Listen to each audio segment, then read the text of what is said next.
and get started? Hold on one moment. I gotta get a few things started here on my side. I gotta open it up to the public still and I'll let you know when I'm ready.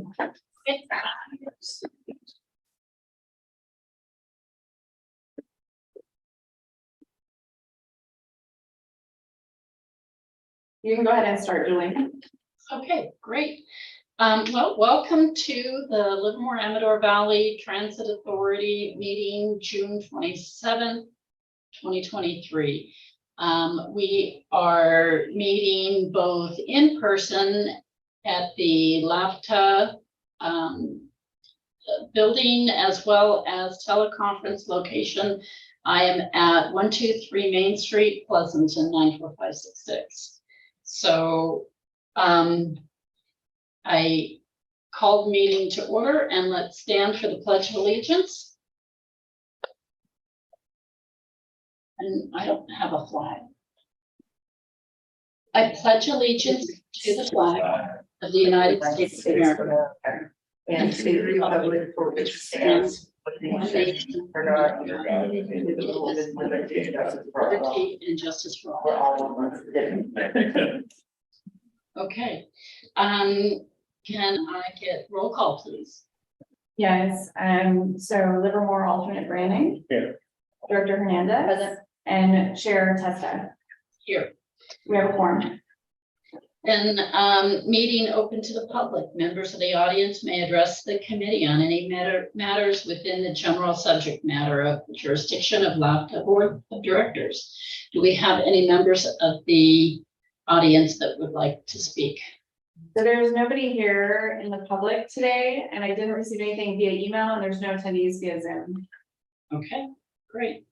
Then we'll move on to item 4, minutes. Can I get a motion for approval of minutes?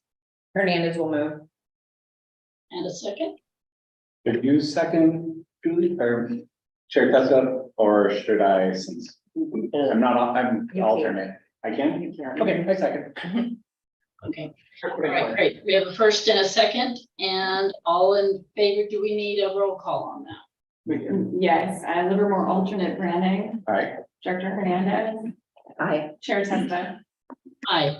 Motion passes. All right, and so we'll move on to item 5, treasurer's report. Okay, presented before you is the May 2023 Treasurer's Report. As you can see, our cash balances are in great shape. We do not have a cash flow issue at this time. This is the 11th month of the year, so we're getting to the end.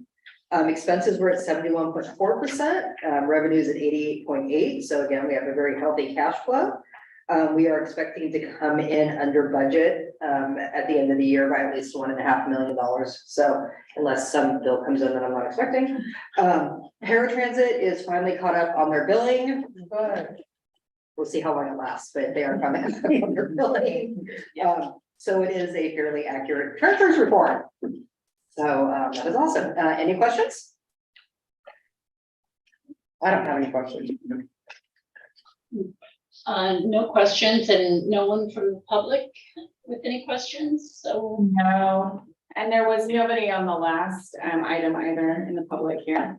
right, I did miss that. Okay, and so the recommendation is to forward the finance treasurer's report onto the board for approval. Do we need a vote in order to move that forward? Okay, so Yes, please. can we get a roll call vote on that? Oh, I need a motion. Move. Second. Okay, Livermore alternate branding. Aye. Director Hernandez. Aye. Chair Testa. Chair Testa. I'm sorry, was that our vote? Was that our roll call? That was roll call, yeah. Okay, I so need you to either say yay or nay. okay. All right, then we move on to item Chair Testa. You need to say aye Yeah. I. to approve the treasure going, the Yeah. report going to the full board. I'm sorry, I'm having a hard time hearing. Oh, Yeah. We need your vote still. We didn't hear your vote, whether you voted yes or no. for roll call. Yes. Okay. I said I. Thank you. Okay, so, motion passes, and so then we move on to item 6. Disadvantaged business enterprise, 3-year global establishment. Thank you. So this is our 3-year disadvantaged business enterprise goal. It used to be done on a yearly basis. They changed it to 3 years a while back. So every 3 years, we need to do a look forward at all of our projects that will have federal funding, except for buses. Buses fall under a totally separate rule for some reason. And this may end up being modified later if we get some grants that we don't know about. Our goal is fairly low. It is 1%. The reason it is 1% is when we do the calculations, you look at all the projects, all the costs, and use a weighted average.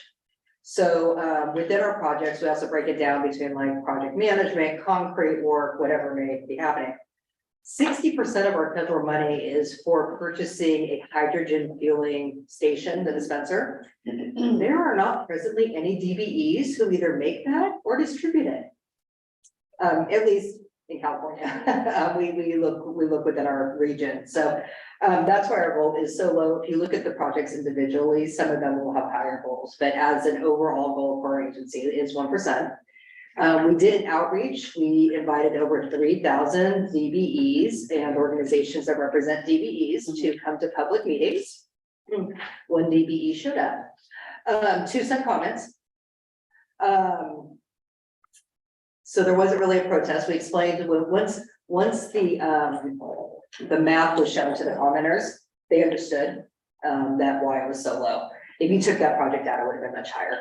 The current 3-year period, we have been hitting our DBE goal, primarily because our paratransit subcontractor happens to be a DBE. So we've been doing well on DBE, but this is our goal. It needs to be forwarded to the board for approval, so it can be sent to the FTA for their review as well. It conforms to our DBE policy.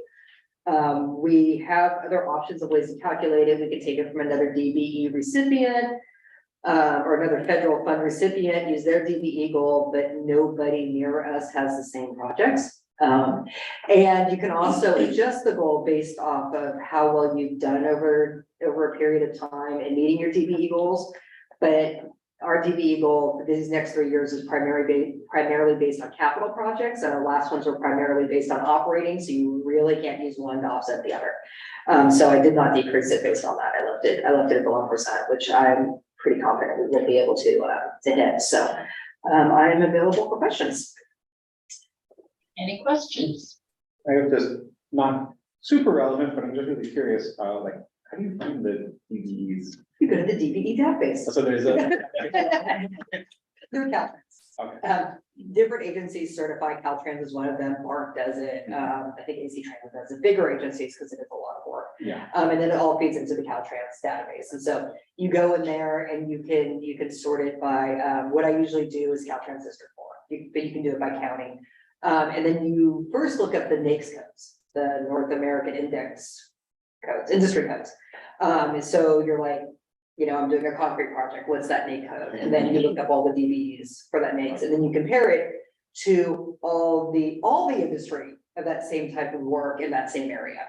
So you say landscaping, for example, there's, you know, in that area, there's 300 landscapers registered with the state, and there's 20 DBEs, and then you figure your percent there. So although I'll tell you, landscaping is actually a very high percent. So as our painters. So yeah, that's where you find them, is through their database. Cool. Yeah, I was just curious about that. Yeah, I'm very thankful for the database. Yeah, it seems like it would be really difficult. Yes, especially in the 9th Circuit Court area, DBEs don't advertise so much of the DBEs because you don't have the advantages as you do in other areas.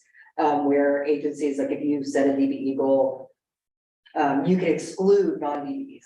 We can't do that in this area. Okay. So we also can't give preferences to DBEs, but we do tell like the prime contractor, hey, we need to do 3%, you need to do 3%. So they have to show that they need to. Okay. Cool. Sound good. Any other questions? Any, None. yep, no questions from anyone from the public, right? No, there's still nobody in the public. That's correct. I have questions. Okay, then can I get a motion to forward this to the board? I'll move. Second, Okay, roll call. Sure. Livermore alternate Branning, aye. Director Hernandez, Aye. Chair Testa, Aye. motion passes. All right, great. Then we move on to item 7. Consider amendment to LAVTA's bylaws regarding board compensation. Thank you very much, Chair Testa. I'll take this item. We are requesting that the committee consider a proposed amendment to the LAVTA's bylaws, specifically Article 3, Section 3.03A for board member compensation. At the April 2023 Finance and Admin Committee meeting, the committee requested that staff do research on current board member stipends, given that our board member stipends of $100 per meeting were last approved in 2006, and things have changed pretty significantly since 2006. Staff did some research as to the stipend amounts for local agencies that is included in your table at the bottom of your staff report. We presented this to the committee discussed it and made a recommendation to increase the stipend amount to $150 per meeting. So staff is going to forward that recommendation. In order to change the bylaws, there have to be 2 readings of the bylaws. So this would be your first reading. We would present this to the board July 10th, and we would come back to you at your August meeting for your second reading. Assuming the board takes action, it would take effect after the September meeting. And that concludes my report. The amended bylaws are included as attachment 1. I can take any questions. I have no questions. It was a pretty straightforward Yeah. conversation. Okay, no questions. Okay, and no members of the public, so no questions from the public. That's correct. There's nobody. Yeah, nothing via email. Okay, great, thank you. Then can we get a roll call vote? Sure, I'll go ahead and move. Okay, second, Livermore alternate Branning, aye. Director Hernandez, Aye. and Chair Testa. Aye.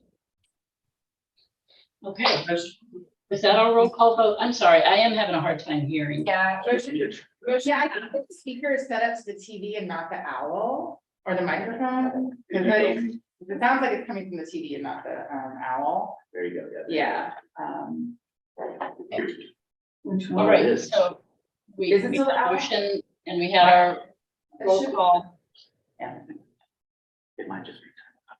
Okay, so Motion passed. I'm sorry, what? Motion passed. Great, thank you.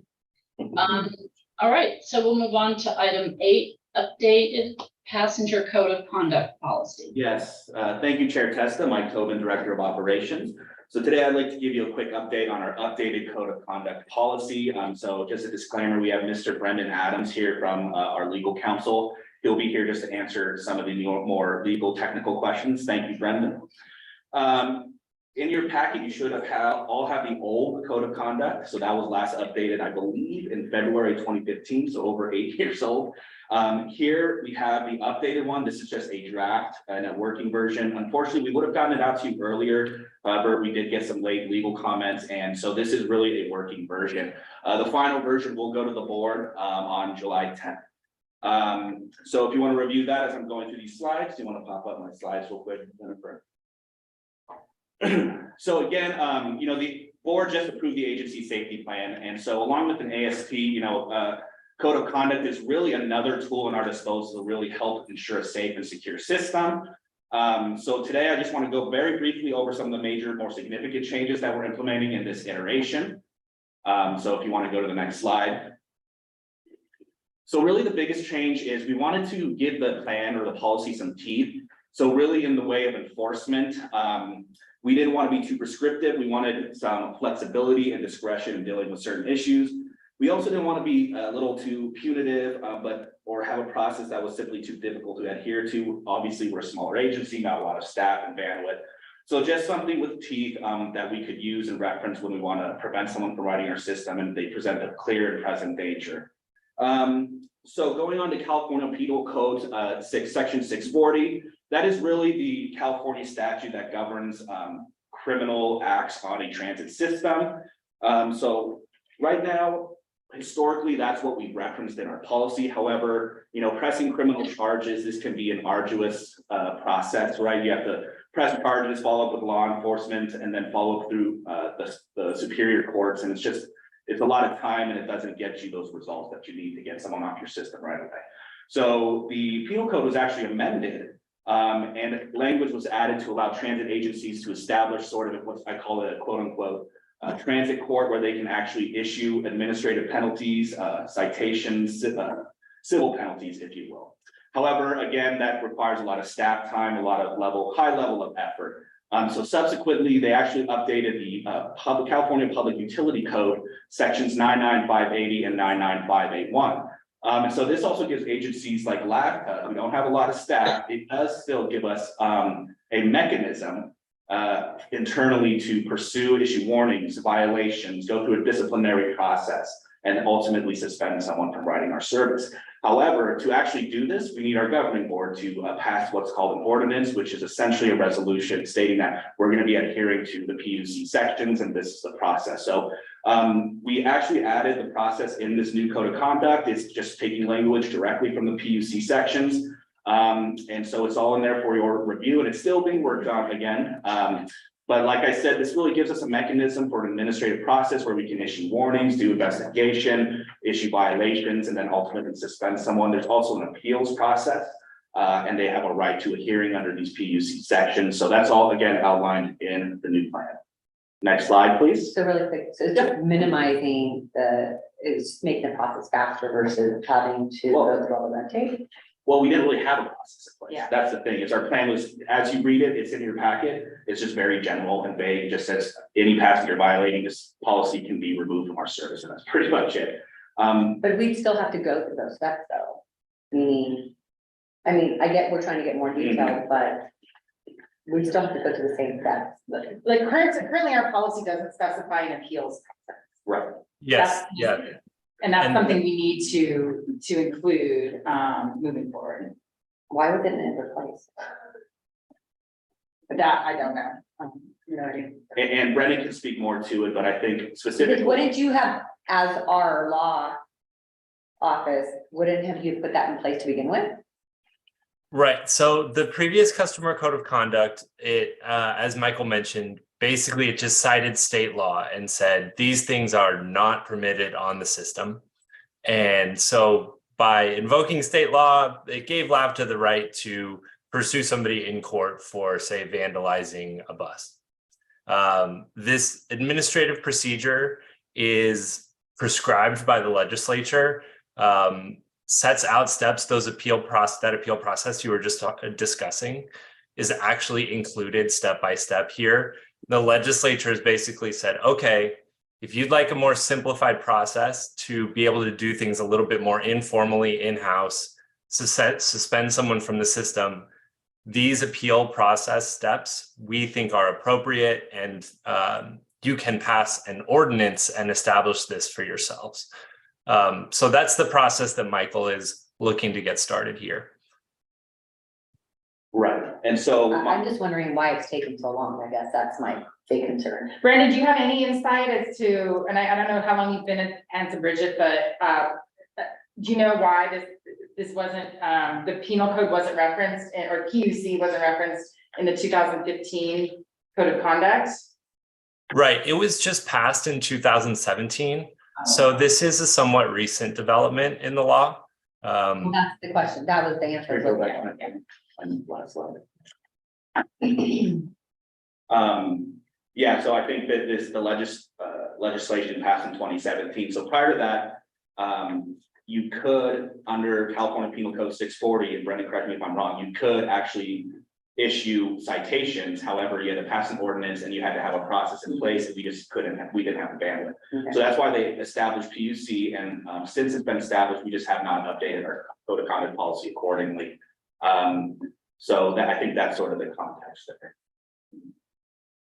Okay, I mean, I just think we're doing this, I mean, I understand that it happened in 2017, but now we're in 2023. Mhm. I would recommend that we come and look at this maybe every 2 years. Yeah.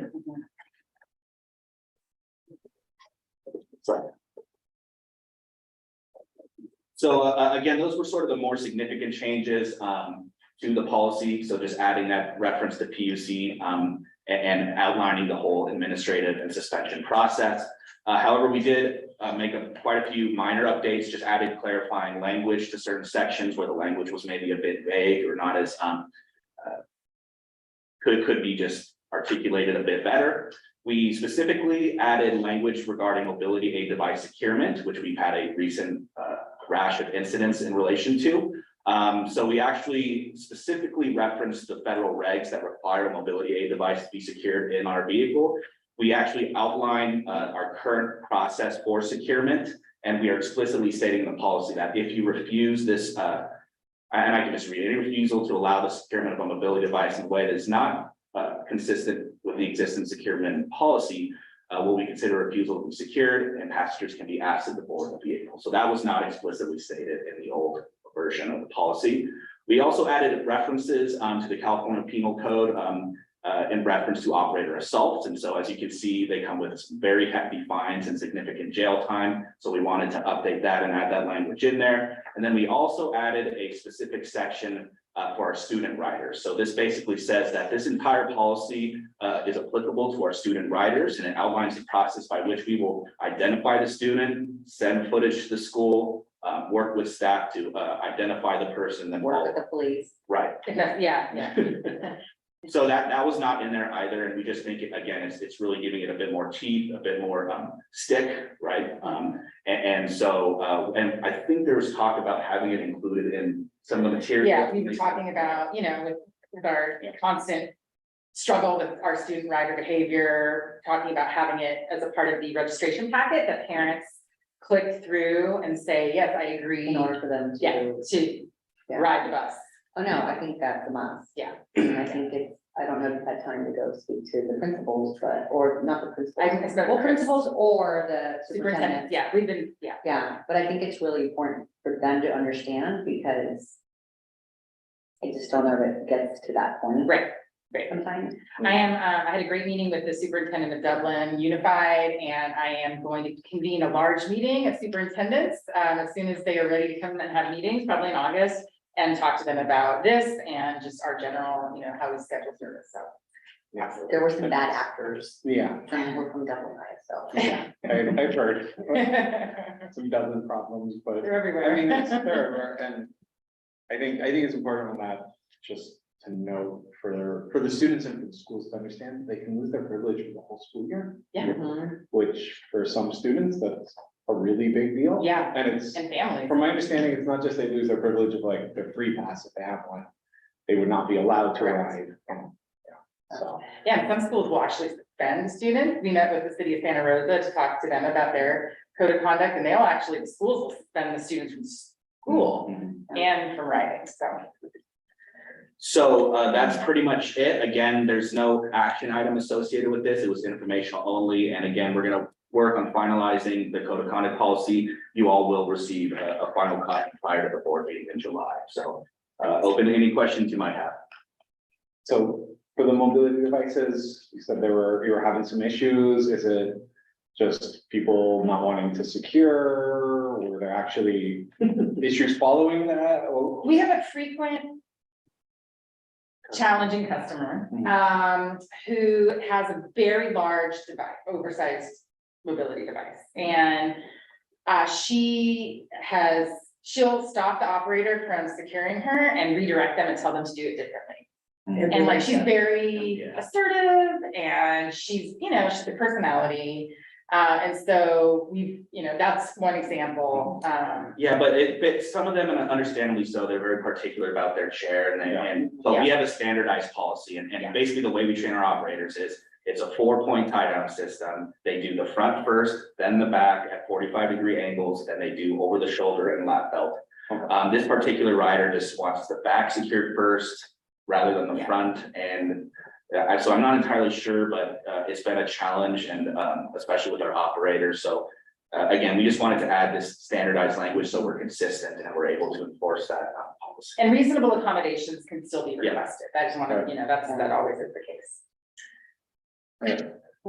Okay, did they even ask her why she wanted to do it that way? She just says they're doing it wrong, and I think her center of gravity is so much higher, and like she's got a lot of stuff on her chair. In the newer buses where we have a different wheelchair tie down system, it's not the old, 4 hooks on each wheel, it is 2 hooks, the back, and then you cinch the chair to the side. That becomes the 4th point of tie down, and I think ever since we did the Q straight system, and I was here when we put them in like 2016, 2017, she's been complaining about it. But at this point, you can't redirect our operator to do something different.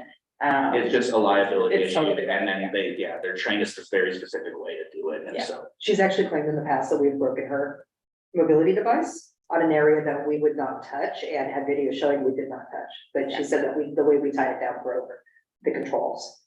So it's been an ongoing problem, but our policy was not specific enough to really do what we needed to do. Yeah, and then you cite, so the securement, the 49 CFR section 37, et cetera, is that a internal rule or is that a? That's the code of federal. Code, I think that's the name. Okay, Yeah. so then, so we're complying. Yeah. Any additional questions? I don't know. You wanna stop the screen share? So we Yeah, can screen share. You want to do that? Yeah. Did you have any questions, Chair Testa? I do not. Do we Okay. have any questions from the public? We do not have any, no. All right, well, thank you for the report. I found it actually quite interesting. There were some things that I wouldn't have expected, like we needed to add an condition for vermin and biohazardous material. I would be surprised we would have vermin coming on the. Our drivers deal with some interesting things. Yeah, we had a passenger that had lice visible Oh, very recently, and And the operator would have to strap them down. She was in a to chair. secure them, so they would, and they saw the lights. And so it's a health issue, and again, yeah. the policy doesn't have anything in there about vermin, so we had to. so oftentimes these get updated because you're seeing trends, Yeah, right? exactly. And so that's like, for sure. like, oh, well, but I think your point about I think looking at this regularly, yeah, because so much has changed. I mean, I remember when segways, we had to, that's Oh, something yes. for segways, to allow segways on buses or prohibit them, and vaping now, it's, the language is in our, so I think every 2 years or so. every 2 years sounds good. Much better. Yeah. Hopefully very minor changes every 2 years. Yeah. Yeah. Well, that's an interesting clarification, because I was certainly thinking someone had a Harry Potter type support animal, but I Basically understand. what is included in the word vermin. Yeah. Google Right. vermin, it's very interesting. Deer, for example. Mountain lions. Yes. Okay, great. Well, thank you for that report then. All right, then we will, since that was informational, we'll move on to item 9. Preview upcoming committee agenda items. Okay, well, the July committee meeting is canceled. So please enjoy your time off. Yes, take that off your calendar, please enjoy it. August will be minutes and treasurer's report, and our auditors will be here. They will just be here to speak with you about the fact that we're having an audit, and give you an overview of how that process works and ask if you have any questions or concerns. September will be our minutes and treasurer's report. October will be, again, minutes and treasurer's report. And our annual comprehensive financial report should be ready by then. Our auditors should be done with their work and we should be good to go. It has been delayed in the past, but it's been a little while. And then November should just be the minutes and treasurer's report. I am happy to say that Jennifer Yeamans may be back part-time soon.